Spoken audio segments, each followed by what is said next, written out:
Ang ating pong mensahe po ngayon po ang araw pong ito.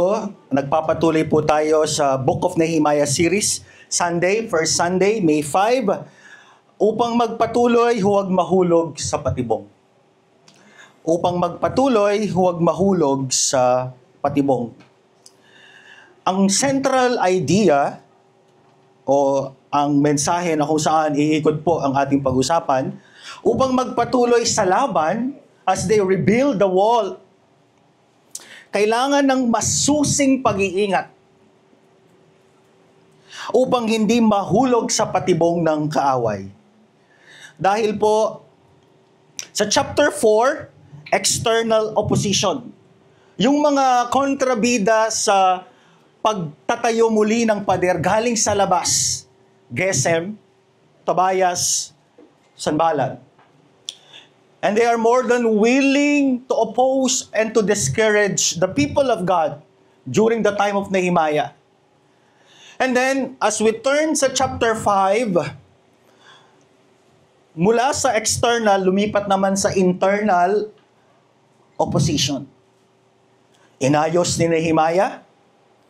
And here we are in chapter 6, mga kapatid. Sabi ng mga kaaway ni Nehemiah, hindi pa tapos ang laban. Hindi po sila madaling sumuko, kaya sa chapter 6, kung hindi madaan sa panglabas at hindi madaan sa pangloob na opposition, pagkontra, pagpigil, the next target is the leader, Nehemiah himself. Tignan po ninyo yung progress, mga kapatid. Tignan po ninyo po yung elevation ng opposition, discouragement. External, kung hindi madaan sa panglabas, daanin sa pangloob. At kung hindi madaan sa pangloob at panglabas, edi ang leader ang ating sirain. Siya yung ating pabagsakin. And we know for sure, as history speaks for itself, na kapag ang leader ang sinira mo, everything ay susunod na yan. Amen? So here we are. Hindi titigil ang mga kaaway ng people of God in the time of Nehemiah hanggat hindi po nila napapahinto ang pagtatayo muli ng pader. Gagawin nila ang lahat, as in lahat, upang mapanghinaan ng loob ang mga tigahuda, upang sirain ang kanilang pagkakaisa, upang hindi lubusang matapos ang gawain at ang kanilang puntirya o target ay ang leader sa pagtatayo muli ng pader ng Jerusalem. Kaya ang tanong, paano kaya hinarap ito ni Nehemiah? Kaya sa mga leader ng tahanan, sa mga leader ng church, sa mga leader ng Christian organization, o sa mga leader ng kumpanya, or even you as a believers of Christ, kung hindi madaan sa panglabas at kung hindi madaan sa pangloob, ikaw ang puntirya. And they won't stop hanggat hindi kanila nadidefeat o natatalo. Paano po kaya ito hinarap ni Nehemiah? Gayong siya na ang next target ni Gesem, Sanballat, at Tobias. Lagi niyo pong tandaan ang tatlong pangalan pong ito. Gesem, Sanballat, at Tobias. At wag naman po ninyong pangalanan ng inyong mga anak ng Gesem, Sanballat, at Tobias para maalala po ninyo ang pangalan ng mga inyong kaaway. Amen? Baka dahil nainis kayo sa inyong anak at sobrang kulit pangalan nga nito, Gesem. As binigyan kayo ng pangalawa, Sanballat. Binigyan kayo ng pangatlo, Tobias. Opo. Tapos ma-born again ang ninyong anak, balikan kayo, naitay alam ko na kung bakit nyo ako pinangalanan ng Gesem, Sanballat at Tobias. Kasi pala galit kayo sa akin eh. Kasi inaaway ko na dati. Buti na lang anak, alam mo. Ganon. Okay? Tingnan po natin, paano niya ginawa? Paano ang isang overseer and gobernador at leader ng rebuilding the wall ay hinarap ito? At paano tayo bilang mga mananampalataya, bilang leader, bilang mga ama ng tahanan, bilang mga mananampalataya, what can we learn sa ginawa po ni Nehemiah? So sabi po dyan sa Nehemiah chapter 6 verse 1, nabalitaan ni na Sanballat Tobias at ni Gesem na taga-Arabia, pati ng iba naming mga kaaway na naitayo ko na ang pader at wala na itong butas bagamat hindi ko pa nailalagay ang mga pinto nito. Almost. They are almost there. Patapos na. Tandaan po ninyo, matagal pa pong nag-prayer and fasting si Nehemiah kaysa sa tagal na pagtatayo nila ng pader. And they are almost there. Malapit nang matapos. At kung kailan na malapit nang matapos, here we are. Hindi pa tapos ang laban. Nandito na sina Sanballat, Tobias at ni Gesem. Full force, sanib puwersa. Mga kapatid, ang ating pong mga kaaway, mamaya kung sino ba yung mga yan, they won't stop. Hanggat hindi ka po nila nakikitang dumapa sa pagkatalo. Anong ginawa niya? Number 1, tingnan natin ang patibong ng mga kaaway. Inanyayahan ako ni Sanballat at Gesem na makipag-usap sa kanila sa isang nayon sa kapatagan ng Ono. Remember, si Nehemiah po ay nasa Jerusalem, ang Jerusalem po ay nasa Tuktok, at ang kapatagan po ng Ono ay 40 kilometers from Jerusalem. Katakataka, no? Kung mabuti ang plano ni Gesem, Sanballat at Tobias, bakit kay layo-layo? Para bagang tila baga seemingly sa panglabas o sa appearance, parang mayroong tinatawag na pakikipagkasundo. Parang somehow ay mayroong peace treaty. Ika nga. Pero kaduda-duda, bakit kung magkaka-peace treaty sila o kasundo ang pangkapayapaan upang hindi na po sila kumontra sa pagtatayo ng pader, bakit ang layo naman 40 kilometers pa? Tapos ako pa ang bababa. Tapos doon ako makikipagkita sa kanila sa kapatagan ng Ono. Di po ba? Gaano kalayo yon? Doblehin po ninyo from Sampaloc, Manila to Santa Maria, Bulacan times 2. Ganon ang kanyang ibabiyahe. Dyan pa lang sa daan, pwede ka na nilang i-ambush. Mga kapatid, maraming dadaanan si Nehemiah. Kaduda-duda. Seemingly parang sa paningin at first value mukhang makikipag-peace treaty ito. Pero without Christian discernment or godly discernment, mahuhulog po sa patibong si Nehemiah. Kung wala silang masamang motibo at plano para kay Nehemiah, ay bakit hindi sila ang pumunta ng Jerusalem? Tama po ba? Sa una, tila baga nais ng kapayapaan o peace treaty. Pero ang tanong, ganun ba talaga ang gusto nila? Ang nasa kanilang isip, kung hindi natin sila matalo sa panglabas at sa pangloob, nakaguluhan, ang ating atakihin ay ang leader ng pagtatayo muli ng pader, si Nehemiah.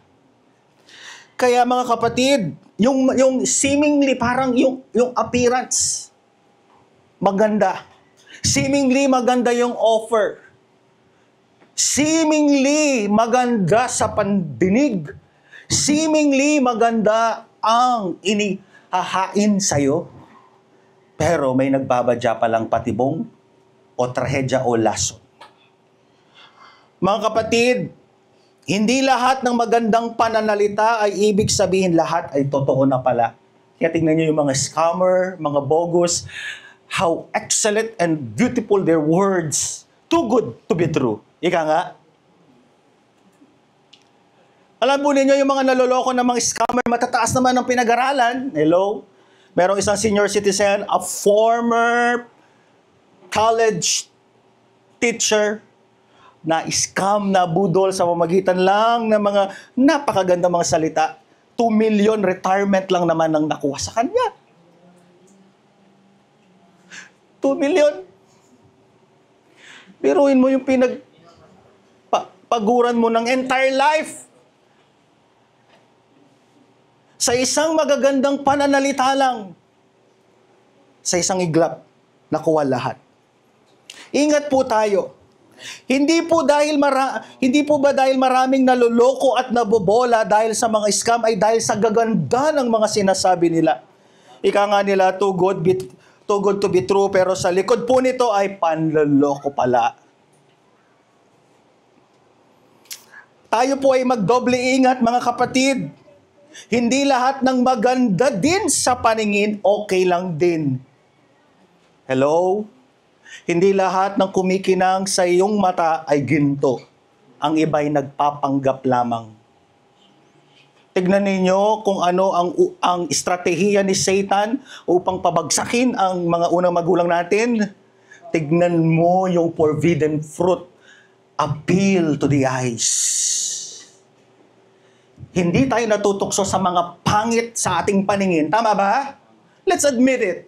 Tayo natutukso sa mga kaakit-akit sa ating paningin. Tama?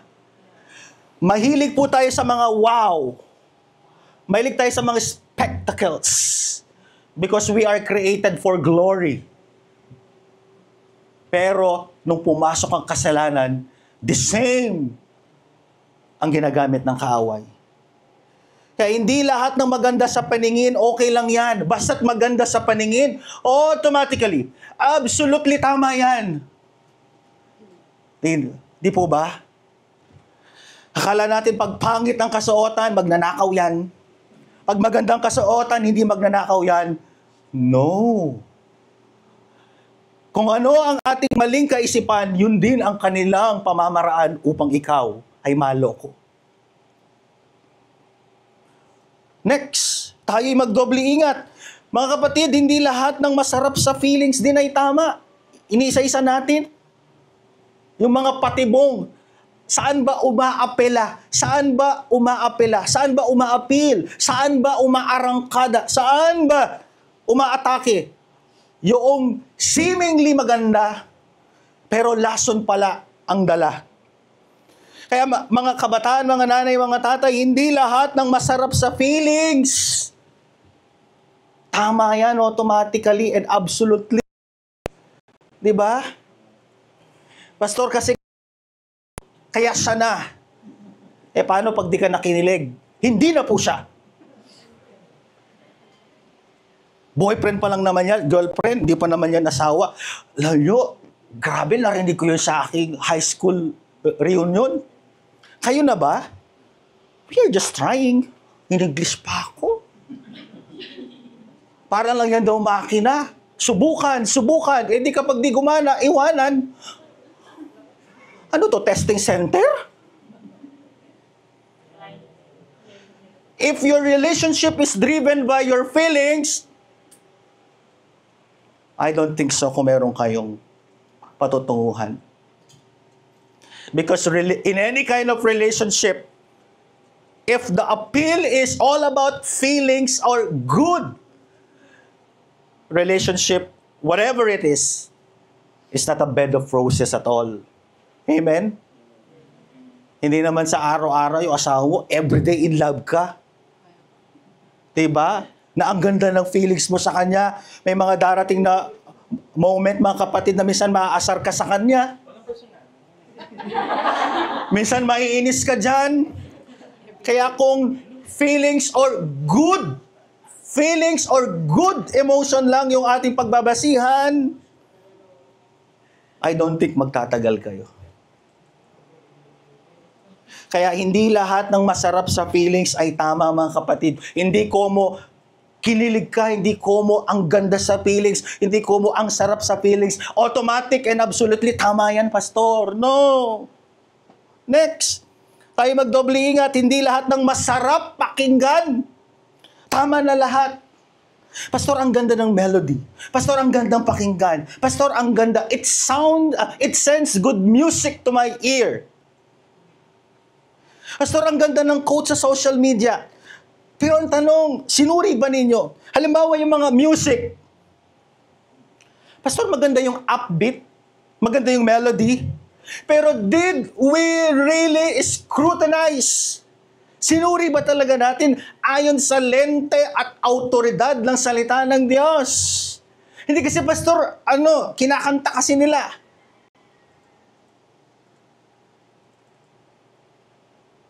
Mga kapatid, mga music na pinapakinggan, kahit sabihin mo pang Christian music pa yan, The question is, sinuri mo ba ang mga yan sa liwanag ng salita ng Diyos? At kung sinuri mo ba yan, tama ba ang iyong pagsusuri? Baka out of context ka.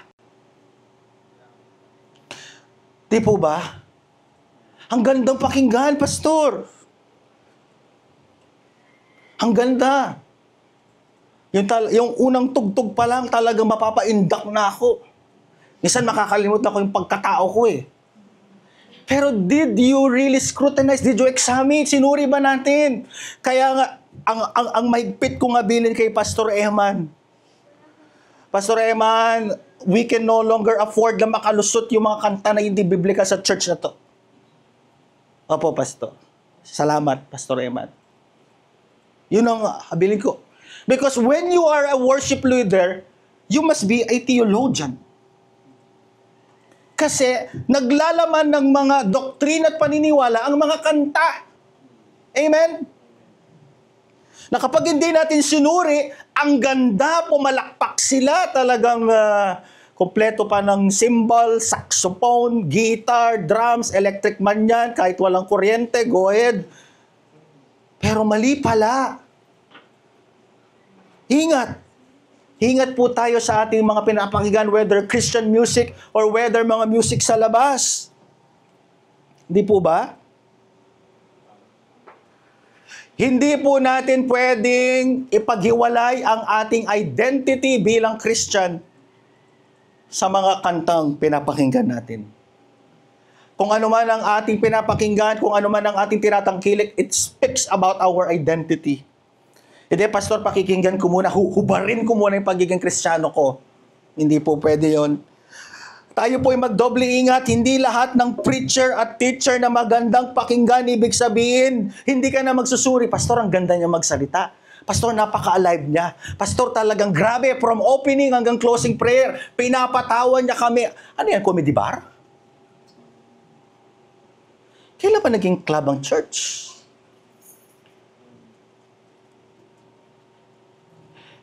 And sometimes, yung gusto natin sa mga preacher-teacher, kailangan po, pastor, napapatawa kami, napapangiti kami, at na-enjoy, na-entertain kami. Mga kapatid, be like the Bereans. We should test every spirit. Hindi po makarisma yan, hindi ko magaling magsalita, automatic and absolutely tama na agad ang turo o aral na dala. Pastor, marami siyang followers, 12.1 billion. Hindi po kung maraming followers, automatic and absolutely tama agad. We should always go back. Pinuri ni Apostol Pablo ang mga tiga-Berea. Bakit? Gustong-gusto, ugali ni Apostol Pablo na sinusuri ang kanyang katuruan. Hindi niya tinatanggal ang lohika, hindi niya tinatanggal ang logic, sapagkat siya ay nag-iimbita sa bawat mananampalataya. Test!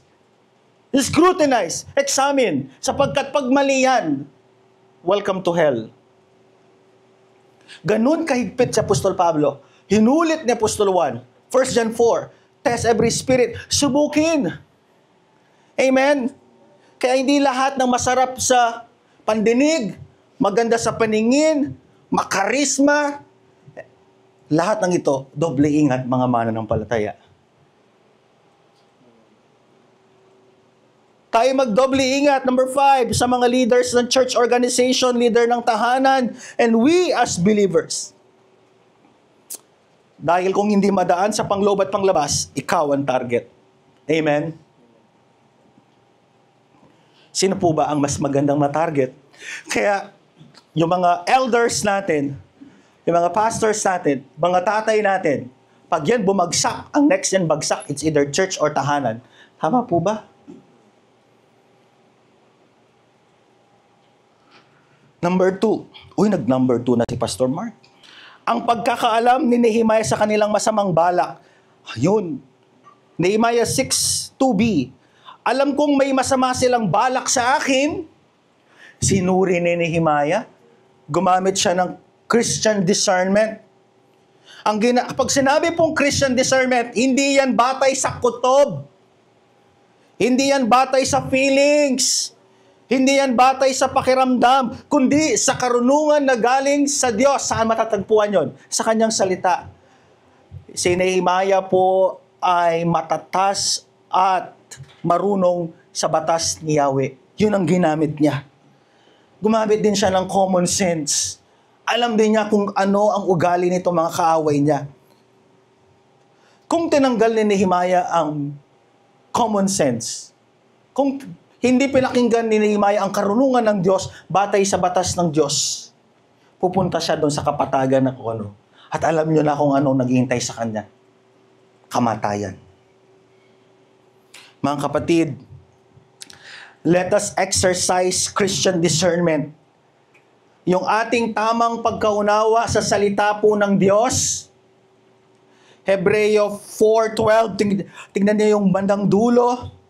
Ito'y tumatagos maging sa kaibuturan ng kaluluwa at espiritu ng mga kasukasuan at buto at nakakaalam ng mga iniisip at binabalak ng puso. Ito ang sikreto ni Nehemiah kung bakit na-identify niya na may masamang balak sina Gesem, Sanballat at Tobias. Yung karunungan mismo ng Diyos sa kanyang salita. Kaya yung Christian discernment, hindi po yung, Pastor Eman, based on my feelings, based on my kutob, ano na pelikula? Na horror? Hindi. Base ba yan sa salita ng Diyos? And using Christian discernment, hindi po feelings, hindi kutob, hindi kung ano-anong mga bulong-bulong, kundi batay ba yan sa salita ng Diyos? Amen po ba? 'Di ba? Alam mo, hindi yung lalapitan mo si Brother Rafael and Sister Ann, kinukutuban ako na bibigyan mo kami ng 1 million.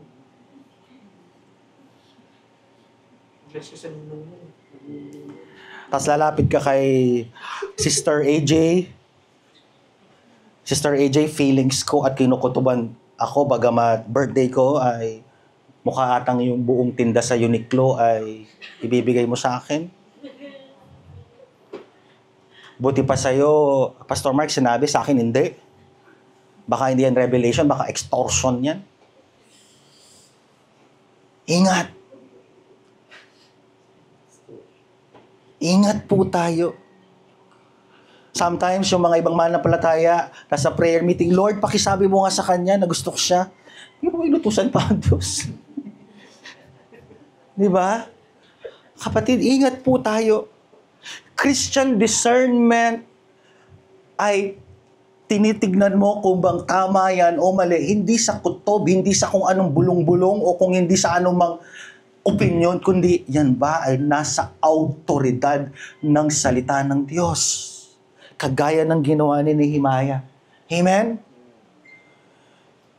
Minsan naluloko tayo dahil hindi na natin ginagamit yung ating common sense. Pag sinabing mag-invest ka ng 1,000 at ang return kinabukasan ay 50,000, kapatid, takbo agad. Huwag kang maniwala.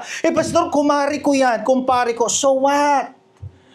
Mas matakot nga sila, kumari nga nila, niloloko nila eh. Amen? Too good to be true. Kaya po, hindi titigil ang mga kaaway hanggat hindi nila tayo nalulupig o natatalo. Remember this. Gagawin nila ang every scheme. Kaya po, sabi nga po ng unang Pedro 5:8, maging handa kayo, kausap dito yung mga mananampalataya, at magbantay. Anong sabi? 2 action words. Maging handa kayo at magbantay. Ang dyablo, ang kaaway ninyo, ay parang leyong umuungal at ali-aligid na naghahanap ng malalapa.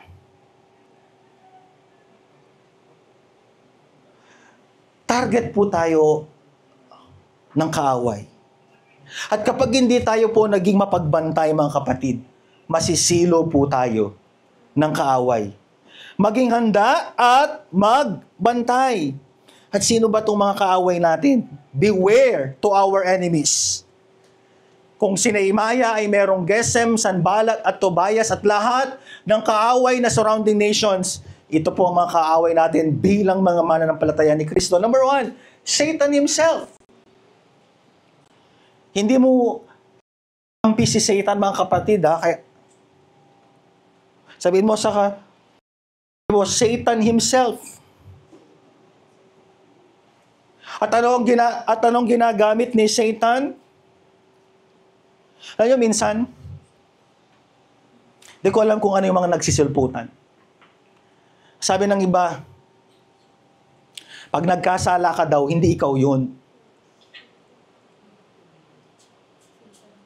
kundi si Satan.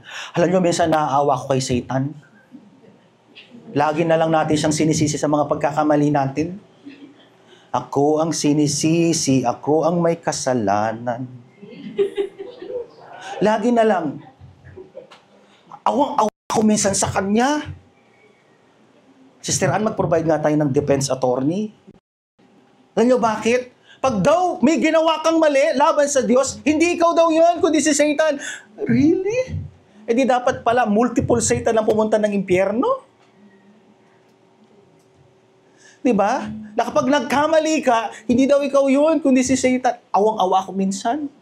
Pero most, yung ginawa mong pagkakamali sa Diyos, siya ang may kasalanan? O baka mali ang pagkakaunawa sa Efeso 6:12? That we are not wrestling o hindi tayo nakikipaglaban sa dugo at laman. They really need to rethink that. Diba? Ako ang nagkamali, tapos iba ang sisisihin ko? Kawawa naman ni. Kawawa. Di po ba? Hindi ba kayo naawa sa kanya? Lagi na lang nasisisi. Di ba? Number 2, sinful nature. Mag-ingat din tayo. Kahit sinuko mo na ang buhay mo sa ating Panginoon, meron pa rin po tayong sinful nature. Ano yung sinful nature? Nandyan pa rin yung makasalanang likas natin. Yung bago mong pagkatao at lumang pagkatao mo, nagboboxingan yan. Kung sino pakikinggan mo. Number 3, nakaaway mo, temptation. Yung makaramdam ng tukso is not sin in itself. Pero yung pumatol ka sa tukso, sin. Amen? Magkaiba yon. Yung tuksohin ka, hindi kasalanan yon. Pero yung pumasok at mahulog ka sa tukso, yun ang tukso. At iba-iba ang mga tukso sa atin bilang Christian. Amen? Ano yung mga yan? Lust of the eye. Tignan mo, yung mga kaakit-akit sa panangin natin. Lalo na yung mga kalalakihan, mga visual yan. Mga lalaki, sa unang tingin, tingin lang yan. Ikalawa, pangatlo, intentional na yan. First look, accidental. Second look, third look, fourth look, nako, mahimasmasan ka na. Delikado yan. Yung appeal ng temptation, anything na kaakit-akit sa ating paningin, anything na spectacles, lust of the eye, pita sa mata. Kaya muli, hindi lahat ng maganda sa paningin, hindi lahat ng kaakit-akit. Ingat. Lust of the flesh, yung pita ng laman, anything na ginagawa natin na kung saan hindi kalooban ng Diyos, ingat. Diba? Pastor, wala naman nakakakita. Really? And pride of life, kayabangan, yung uhaw ka sa power, uhaw ka sa authority, uhaw ka sa influence. At gusto mong ma-elevate ang iyong sarili. At kulang na lang, hindi ikaw ang kantahin ng high and lifted up. Ingat po tayo. So, Satan himself, sinful nature, at yung tatlong temptation, lust of the eye, lust of the flesh, and pride of life, ito lang naman po ang ginamit ni Satan upang pabagsakin si Jesus sa Matthew chapter 4. Kaya ang tanong, do we have victory over our enemies? Meron. James chapter 4, verses 7 to 8. Kaya nga pasakop kayo sa Diyos. Hindi mo po pwedeng kalabanin ang yung mga kaaway, regardless kung Satan, sinful nature, lust of the eyes, flesh, and pride of life, kung hindi ka muna magpapasakop o susurrender sa tunay na Diyos. Amen? Hindi sinabing, labanan ninyo siya at pasakop kayo sa Diyos. No, that is not the order of the text. Ang sinabi dyan, kailangan mo munang magpasakop sa Diyos, kailangan mo munang tunay na sumurrender sa Diyos bago ka pwedeng magtagumpay sa lahat ng iyong kaaway sinful nature, Satan himself, lust of the eyes, flesh, and pride of life. Amen? Anong naghihintay na tagumpay sa atin kung hindi muna tayo magsusurrender sa Diyos? Kagaya ng ating Panginoong Hesus, nagtagumpay ang Panginoong Hesus sa mga patibong, tukso at banta ng kaaway dahil ang kanyang sekreto ay ang pagpapasakop niya sa Diyos. Sabi niya kay Satan, "It is written, it is written, it is written." Ganon din ang marapat nating gawin. Mahalaga ang salita ng Diyos. Amen? Huwag po nating iasa sa ating mga pastors, Bible study leaders, once a week, ang ating pong spiritual growth, yung salita ng Diyos. Maraming mga Kristiyano ang may physical diet, tama? At marami ding mga Kristiyano ang spiritual diet. Alam niyo po yung spiritual diet? Lunes hanggang Sabado, walang kinakain salita ng Diyos. Pag Linggo lang doon kumakain. Pag hindi lumago, kasalanan ni pastor. Maghanap ng ibang church. Pag hindi lumago sa ibang church, dahil kumakain lang ng salita ng Diyos, lilipat ulit. Mga kapatid, ang pagpapakain po ng inyong kaluluwa ay hindi po obligasyon ng mga leaders. It is, in the first place, your personal commitment unto the Lord. Amen? Sabi mo sa katimo mo, personal commitment mo yan. Hindi, nung pong nakikipaglaban ng Panginoong Hesus sa Matthew chapter 4, hindi niya sinabi na basukan ng langit, bomba ng langit, at atomic bomb ng langit. No. Ang sabi niya, binalik lang niya si Satan, "It is written with full authority." Gumamit din si Satan ng salita ng Diyos, kaso lang out of context. Binabalik ulit ni Jesus. If Satan knew the Word of God, alam niya, pero ginagamit niya sa maling pamamaraan at pagkaunawa, how much more yung mga nagsasabing Jesus be the center and God is fighting for us at mahal na mahal kita, Panginoon, kailan may di kita ipagpapalit sapagkat sa piling mo'y langit. Where are they? Hello, church. Hindi niya sinabi na, "Satan, manahimik ka." Alam ko. Hindi. Sabi niya, it is written 3 words. Turn this. Itong bato na tinapay, it is written, hindi lamang sa tinapay na bubuhay. Magpatihulog ka, it is written. Sige, sambahin mo ako, it is written. God is the only one that you should worship. It is written, wala, from beginning, gitna, until to the end. We should remind ourselves, ano bang nasusulat, tamang pagkakaunawa, base sa salita ng Diyos, ayon sa iyong sitwasyon. Nothing more, nothing else. Amen? Hindi yung kukuha ka ng cards. Choose first 6 cards. May pamangkin ako, pumunta ng Quiapo. Itago natin sa pangalang, hindi ko nabanggitin, kilala ni Sister B. Kasama ko, bumisita siya sa FCC Manila, 3rd Sunday ng May 2018. Tinry ng kasama niya, 200 pesos po ang per reading, baka nagtaas na due to inflation rate. Hinulaan, first 6 cards. Ang next po nun ay 12. Hindi pa, 6, 9, 12. Ba't ko kabisado, no? 6, 9, 12. Siyempre, may Asian religion class po kami. Sabi niya, mag-ingat ka sa iyong boyfriend sapagkat siya ay may iba na. Humalis. Talaga itong manghuhulang ito. Nasayang 200 ko. Wala naman akong boyfriend. Mga kapatid, it is the Word of God. Nothing more, nothing else. Wala.